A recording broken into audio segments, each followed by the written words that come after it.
Para sa mga solo parents. Hindi pa nga natatapos ang isyu ng naunang show cause order ay muling pinagpapaliwanag ng COMELEC si Pasig City Congressional Candidate Attorney Christian Sia dahil sa pagtawag ng mataba sa isa sa kanyang mga babaeng staff sa isang campaign rally noong Abril 3. Jaja, ano ba itsura mo nung nakaraang 15 taon?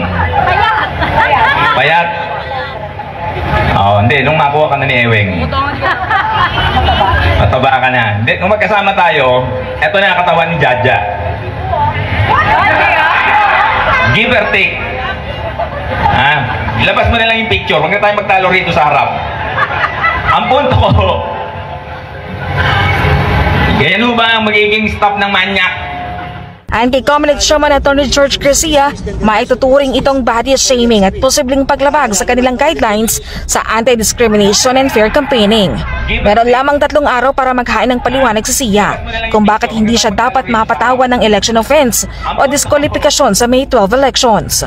Matatandaan na una ng pinagpapaliwanag si Sia dahil sa sitting joke niya sa mga solo parent na naging viral sa social media at umani ng mga negatibong komento.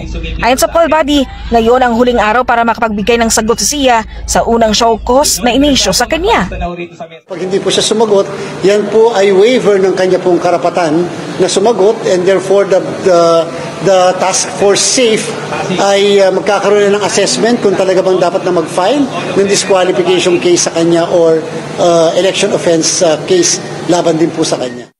Nilinaw naman ni Garcia na hindi pa rin may tuturing na pag-amin sa akusasyon sakaling hindi magsumiti ng sagot si Sia sa COMELEC. Pero sumagot man o hindi si Sia ay magpapalabas pa rin daw ang COMELEC ng desisyon tungkol sa issue.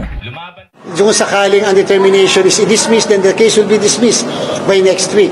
Pagka wala naman, pag ang determination ng committee is to file the appropriate case by next week, asahan nyo that the committee will be, the task force will be filing the appropriate petition or complaint by next week kung sakasakali.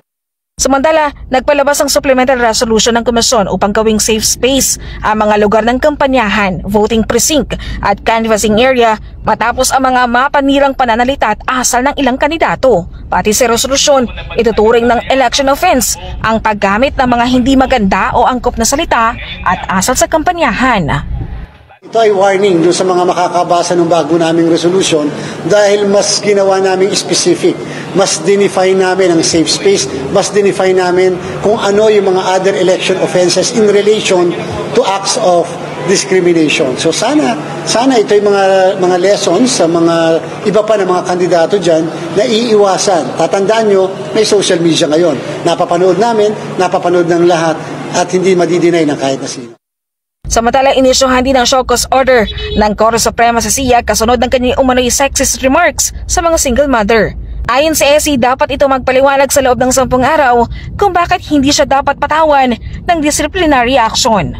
Para sa Diyos sa Pilipinas, kumahal Margaret Gonzalez, SMNI News.